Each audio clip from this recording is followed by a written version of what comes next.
Hello friends. आप जो viewers हैं उन लोगों के बहुत ही बेहतरीन सवाल जो है मुझे मिल रहे हैं। और उन सवालों में से एक सवाल जो है वो ये है कि निफ्टी तो चला, बैंक निफ्टी धुआंधार तरीके से चला, आईडीएफसी फर्स्ट बैंक क्यों नहीं चला। यानी कि सवाल को दूसरे तरीके से अगर देखें तो H D F C bank at 52 week high, IDFC first bank at 31। ऐसा क्या है कि H D F C bank की सभी समस्याएं दूर हो गई और I D F C first bank या इसी तरीके के जो बाकी बैंक हैं वो क्यों नहीं परफॉर्म कर रहे। तो आइएगा इस सवाल का जवाब हम सिलसिलेवार तरीके से ढूंढने की कोशिश करते हैं। और ये बहुत ही लोगों के लिए उत्सुकता का जो है सवाल भी था कि हमारे जो बैंकिंग स्टॉक्स हैं वो तो नहीं चल रहे, लेकिन कुछ जो चुनिंदा शेयर्स हैं, स्पेशली 2-3 शेयर्स की अगर हम बात करें तो वही क्यों चल रहे हैं।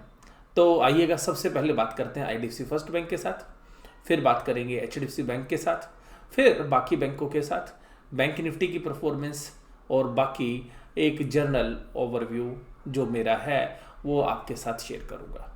देखिएगा सबसे पहली बात करते हैं आईडीएफसी फर्स्ट बैंक के साथ। आईडीएफसी फर्स्ट बैंक के रिजल्ट पिछले हफ्ते आए। रिजल्ट काफ़ी इम्प्रेसिव थे। इम्प्रेसिव इसलिए कि बैंक ने प्रॉफिट शो किया और ये जो प्रॉफिट था ये बड़ा हुआ प्रॉफिट था। जब आईडीएफसी फर्स्ट बैंक में इंश्योरेंस कंपनीज ने प्रेफरेंशियल अलॉटमेंट के तहत पैसा डाला, प्रमोटर ने पैसा डाला, तो उसके बाद यहाँ पर ये उम्मीद लग रही थी कि जो है बैंक्स प्रॉफिट में आना ही चाहिए और बैंक प्रॉफिट में आया भी। लेकिन फिर भी शेयर क्यों नहीं चला।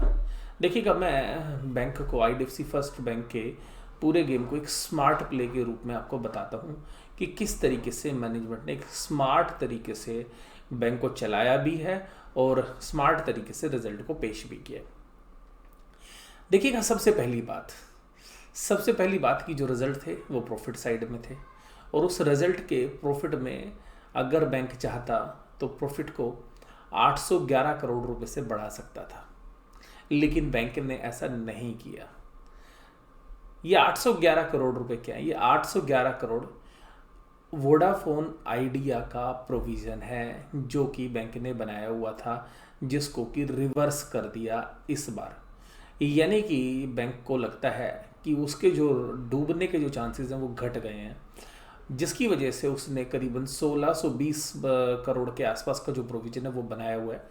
तो उस 1620 करोड़ के प्रोविजंस में से आधा प्रोविजन जो है उन्होंने इस बार वापस कर लिया। लेकिन देखिएगा बैंक ने जो है प्रूडेंस बेसिस पर इस प्रोविजंस को सेट असाइड कर दिया कोविड प्रोविजन के नाम।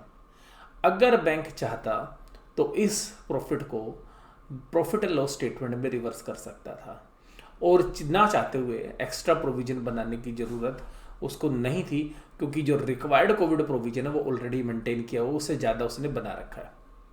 लेकिन बैंक ने ऐसा किया नहीं। बैंक ने सच्चाई का साथ दिया और बैंक को ये बात पता है कि ये जो चीज़ है ये वास्तव में रिस्की है। यानी कि बैंक खुद इस बात को मानता है कि उसकी gross NPA retail loan book के अंदर 2% हो जाएगी मार्च तक और 1% नेट हो जाएगी। तो जो वी वैद्यनाथन जी ने अपने इंटरव्यू के अंदर टीवी के साथ बातचीत में कहा या बाकी मीडिया प्लेटफॉर्म के ऊपर, तो वहाँ पर एक बात साबित होती है कि बैंक ने प्रूडेंटली जो है इस प्रोविजन को कोविड प्रोविजन में ट्रांसफ़र कर दिया बजाय के प्रॉफिट एंड लॉस में ट्रांसफ़र करने के। अगर प्रॉफिट एंड लॉस में ट्रांसफ़र होता तो आपको 800 करोड़ रुपए का और जो है प्रॉफिट जो है आपको साफ साफ नज़र आता और वहाँ पर जो आपकी ईपीएस है वो 8 से 9 गुना हो जाती। लेकिन बैंक ने ऐसा नहीं किया। बैंक ने इस वोडाफोन आइडिया के प्रोविजंस को रिवर्स तो किया, लेकिन उसको कोविड प्रोविजन में ट्रांसफ़र किया, ना कि जो है आपके प्रॉफिट एंड लॉस में, जिससे आपकी ईपीएस बढ़ जाती है। तो ये अगर आप स्ट्रेंथ के मामले में देखेंगे तो ये बहुत ही वेलकम स्टेप है। हम ये कह सकते हैं कि आईडीएफसी फर्स्ट बैंक की मैनेजमेंट ने अपनी जड़ें मजबूत की। लेकिन यहीं पर एक सवाल आईडीएफसी फर्स्ट बैंक से संबंधित दूसरा ये उठता है कि अगर बैंक की मैनेजमेंट को ये पता था कि इस तरीके के रिस्क हैं तो पिछले क्वार्टर में क्यों नहीं किया। क्योंकि पिछले क्वार्टर से जो कलेक्शन रेशियोज हैं वो इम्प्रूव हुई हैं अकॉर्डिंग टू द बैंक अभी 90% की कलेक्शन रेशियो पे आ चुका है जो कि 65% है। तो ये एक डाउट रेज करता है। तो देखिएगा ऐसा क्यों नहीं किया बैंक ने, मैं इसको जानने की जो है आपके साथ कोशिश करूंगा। और इसका मेन रीज़न है कि जो पिछले क्वार्टर में जब रिजल्ट्स आए थे तो स्टॉक मार्केट में बहुत ही सीवियर तरीके के पेन जो है बैंकिंग सेक्टर्स के जो स्टॉक्स हैं वो झेल रहे थे। और वहाँ पर बैंक ने ये उचित समझा, क्योंकि उनको जो लीगल रिक्वायरमेंट है उतना प्रोविजन तो उन्होंने बना लिया और प्रूडेंटली ज़्यादा प्रोविजन ही उन्होंने बनाया था, लेकिन इतना बड़ा प्रोविजन नहीं बनाया था। अभी उनके पास 2000 करोड़ का प्रोविजन, आईडीएफसी फर्स्ट बैंक के पास 800 करोड़ का प्रोविजन, या 811 करोड़ का जो प्रोविजन है राइट बैक करने के बाद। लेकिन पिछले क्वार्टर में क्यों नहीं किया? अगर पिछले क्वार्टर में करता तो एक प्रॉब्लम आती कि उस समय प्रॉफिट घट जाते और उस समय पर हो सकता है कि शेयर्स की ऐसी पिटाई होती कि शेयर जो है 15-14 रुपये या वहाँ पर जाके सेटल हो जाता और अभी तक उसको रिकवर करने में दिक्कत होती। तो मैनेजमेंट ने कानून का पूरा भरपूर साथ दिया, कानून के हिसाब से प्रोविजन बनाया, और अब इस क्वार्टर के अंदर जब उसके पास अपॉर्चुनिटी आई तो उसने उस प्रोविजन को क्रेडिट कर दिया। ये मेरे जो है व्यू जो है पर्सनल व्यू है, केवल और केवल एजुकेशनल पर्पज से मैं आपके साथ ये शेयर कर रहा हूँ। तो कुल मिला के आज की डेट में आईडीएफसी फर्स्ट बैंक की जो बैलेंस शीट है वो काफ़ी मजबूत है और ट्रांसपेरेंट भी जो है काफ़ी हद तक जो है देखने के लिए मिलेगी, जो बाकी बैंकों में नहीं है। तो यहाँ पर मार्केट ने इसको वेलकम नहीं किया कि 811 करोड़ रुपए आपने वहाँ पे ट्रांसफ़र किए। हाँ, क्योंकि हमारे यहाँ पे जो रिटेल इन्वेस्टर्स या इवन इंस्टीट्यूशनल इन्वेस्टर्स हैं उनको ईपीएस से मतलब है, अर्निंग आ रही है तो भैया ठीक है, बैंक अगर अपने आप को मजबूत कर रहा है उससे हमें कोई लेना देना नहीं है। तो ये मैंने आपको आईडीएफसी फर्स्ट के बारे में बात करते हैं। एचडीएफसी बैंक देखिएगा, एचडीएफसी बैंक और कोटक बैंक ये भी बड़े बैंक हैं। जो पिछले क्वार्टर में आईडीएफसी फर्स्ट बैंक ने किया था वो एचडीएफसी ने इस क्वार्टर में भी किया और कोटक ने भी, यानी कि उन्होंने जितना कानून के हिसाब से प्रोविजन बनाना उतना तो बना लिया, उससे थोड़ा सा ज़्यादा भी। और वी वैद्यनाथन जी ने अपने एक इंटरव्यू के अंदर बोला था कि देखिएगा ये जो पेन है ये ओवरऑल बैंकिंग सिस्टम के अंदर है, ना केवल हमारे बैंक से संबंधित है। लेकिन आप देखेंगे तो जो दिग्गज बैंक है जहां पर फॉरेन इंस्टीट्यूशनल इन्वेस्टर्स की इन्वेस्टमेंट्स हैं वहां पर, और जो इंडेक्स को मूव करते हैं उन शेयर्स के अंदर अगर आप दोनों बैंकों में देखेंगे तो उनके जो प्रोविजंस है वो अकॉर्डिंग टू द लॉ तो ठीक है, लेकिन जिस तरीके के प्रूडेंट बेसिस पर आईडीएफसी फर्स्ट बैंक ने प्रोविजंस बना रखे हैं उस तरीके के प्रोविजंस उनके पास नहीं है। क्योंकि उन बैंकों का मानना ये है कि जब वास्तव में लॉस होगा तब हम देखेंगे, तब की तब देखी जाएगी, उससे पहले हम अपने आप को क्यों परेशान करें, जैसा आईडीएफसी फर्स्ट बैंक ने पिछले क्वार्टर में किया था कि उन्होंने लो के अकॉर्डिंगली तो बना लिया था, उससे भी ज़्यादा बना लिया था। लेकिन आईडीएफसी फर्स्ट बैंक की तर्ज पर किसी भी बैंक ने इस तरीके के एग्रेसिव प्रोविजंस जो है नहीं किए हैं, हालांकि किए हैं लेकिन इतने एग्रेसिव किसी के नहीं है। तो जिसकी वजह से आप देखिए कि जो सच्चाई बता रहे हैं उनको जो है पनिशमेंट मिल रही है, और जो चीज़ें बता तो वो भी अपने लॉ के अकॉर्डिंगली बड़े बैंक्स भी ठीक कर रहे हैं, लेकिन उनकी ईपीएस इंप्रूव नज़र आ रही है, आपको लगेगा कि उनकी एसेट्स क्वालिटी इंप्रूव हो गई। लेकिन एक्चुअल पिक्चर कब आएगी? एक्चुअल पिक्चर आएगी मार्च क्वार्टर के बाद। तो जो वी वैद्यनाथन जी ने भी अपने इंटरव्यू के अंदर, जो कंपनी आईडीएफसी फर्स्ट बैंक के सीएमडी हैं, उन्होंने ये बात कही। तो चीज़ों को अगर आप समझने की कोशिश करेंगे तो यहाँ पर आईडीएफसी फर्स्ट बैंक नहीं चला, जिसका रीज़न आपके सामने, और वहीं पर एचडीएफसी बैंक और कोटक बैंक अपने 52 वीक हाई के आसपास है, और एचडीएफसी बैंक ने तो जो है नया 52 वीक हाई फ्राइडे को बनाया भी है। ये जो वीडियो मैंने आपके साथ शेयर कर रहा हूँ इसके अंदर अब बात आती है बैंक निफ्टी के अंदर या निफ्टी के अंदर।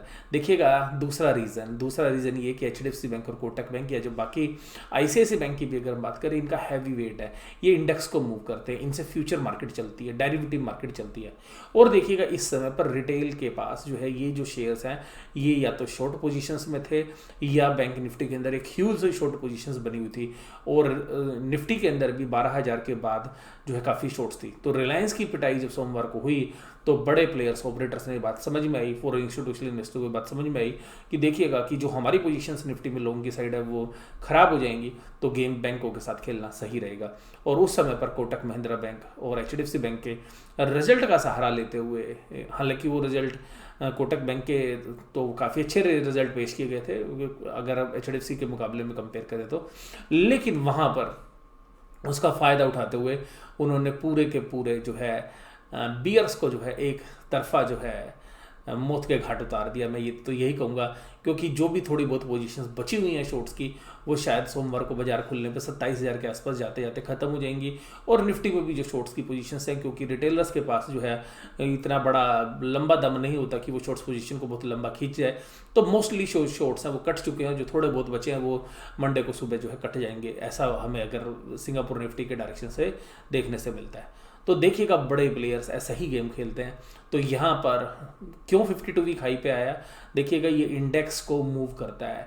इंडेक्स के अंदर 9% का वेट है, 7-7.5% का वेट कोटक बैंक में, आईसीआईसी बैंक के अंदर अच्छा वेट है।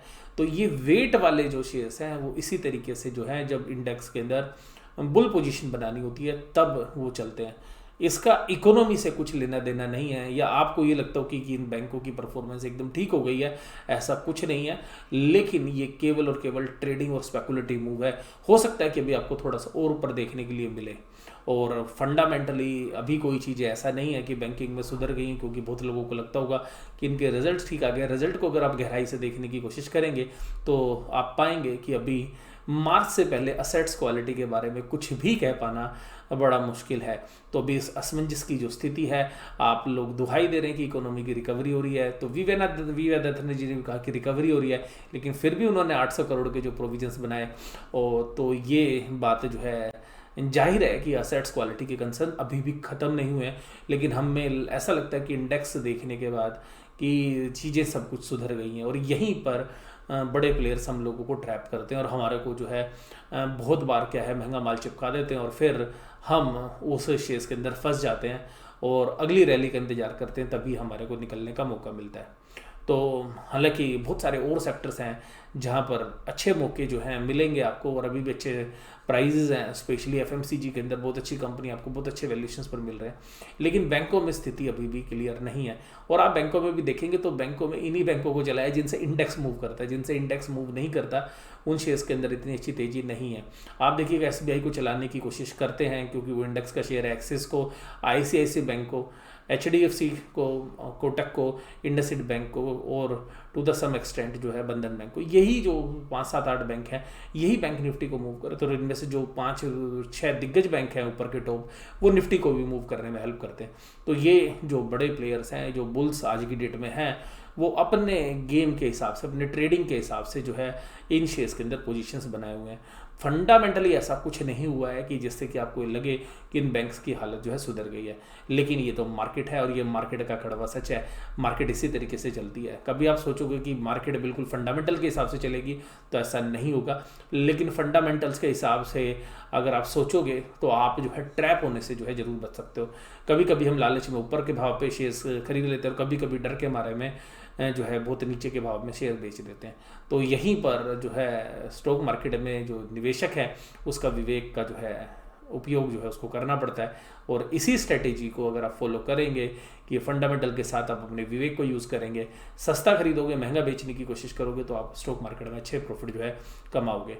अगर आपको स्टॉक स्पेसिफिकली और जानकारी चाहिए तो आप देखिएगा हमारा जो अल्फा मेंबर्स का जो चैनल है उसको ज्वाइन कर सकते हैं, और वो जो है आपकी एक मंथली मेंबरशिप है 399 रुपीज़ की, तो जहाँ पर हम स्टॉक स्पेसिफिकली है महीने के अंदर 4 से 5 वीडियो जो है वहाँ पर कम से कम जो है शेयर करते हैं आपके साथ। तो जहाँ से आप अपना उन वीडियोस को ज्वाइन करने के बाद, उनको देखने के बाद आप अपना एक अच्छा पोर्टफोलियो डिज़ाइन करने में वो आपको हेल्प कर सकती हैं, एक अच्छा निवेशक बनने में आपकी हेल्प कर सकती हैं। अगर अभी तक आपने वो जो ग्रुप है या जो चैनल है अल्फा मेंबरशिप जो है वो ज्वाइन नहीं किया है, तो आप उसको ज्वाइन कर सकते हैं।